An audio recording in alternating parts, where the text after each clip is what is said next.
maraming nanguhuli ngayon dito. Ano natin, kung ano na yung mga klase ng motorista ang inuhuli.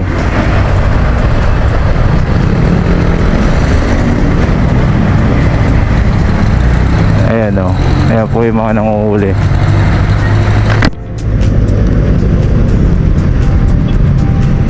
Ayan, mga nanguhuli, bakit kaya? Naka-short siguro, pero may helmet siya, or hindi niya nakasuot yung helmet niya. Ayan, ang dami pa oh. Oh, di ba? Napakadaming nanguhuli. Ayan, mga inuhuli din mga tricycle. Ayan, siguro out of line.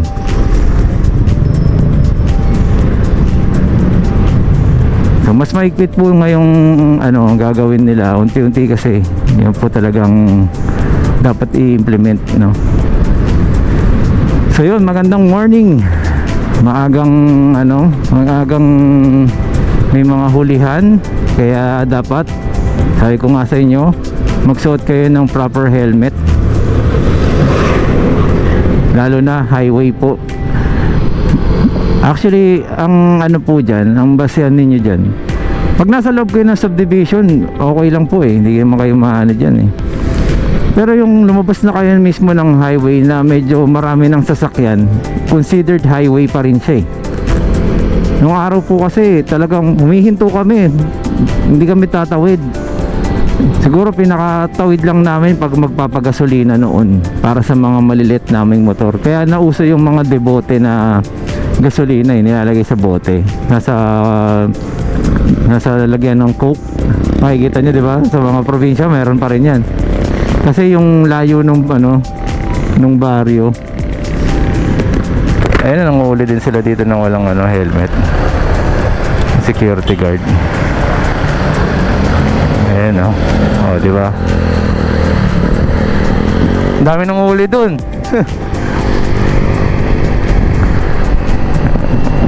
Tama yun. Hindi jogging yung babae. Jogging naman sila dito eh. Kaya pala yung kanina nakasita rin dahil nga pati sila sinabihan na ganyan, sitain, hulihin. Ayaw mo yan, numikiw ka.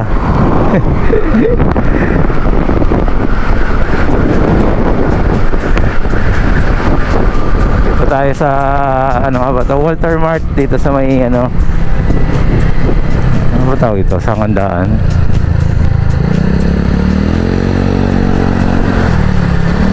Ito, tatlo helmet do, watisigo. Ayaw nyong umandar ng maayos. Dahil nakatutok lang tayo sa motor.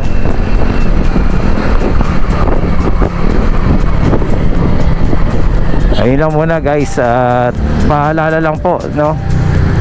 Ayan, gaya nito, mahuli yan.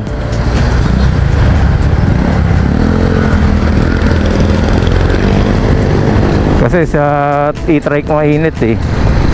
Pero karamihan ng inuli kanina mga tricycle na siguro out of line. Kaya ganun. Asan na yung papel? Asan na yung rehistro? Okay, dito na lang muna tayo guys. Thank you. Dumadaan ng Quirino Highway, ingat lang po kayo. Ang dami pong ganito, yung mga natanggal na wire. Ayan o, yung mga yan. Ang dami po. Doon sa banda, doon sa Bagbag, mayroon din po dyan. Actually, may kasabay kaming na tamaan niya. Pumasok sa niya eh. Dito, napapreno siya. Tumumba sila, pero buti hindi siya totally tumumba. Pero masakit yun, guys. Yung yung maipitan ka ng yung biglaan mo na lang siyang maitatapak. Kaya ayun lang, paalala lang po, ingat po kayo. Sana po maano tong mga wires nito, matanggal yung mga dating hindi na gumagana. Kasi nakakaano din, pangit na rin talaga tignan, di ba? So yun lang po, maraming salamat. So okay, once again, Marvin Chua Motovlog po.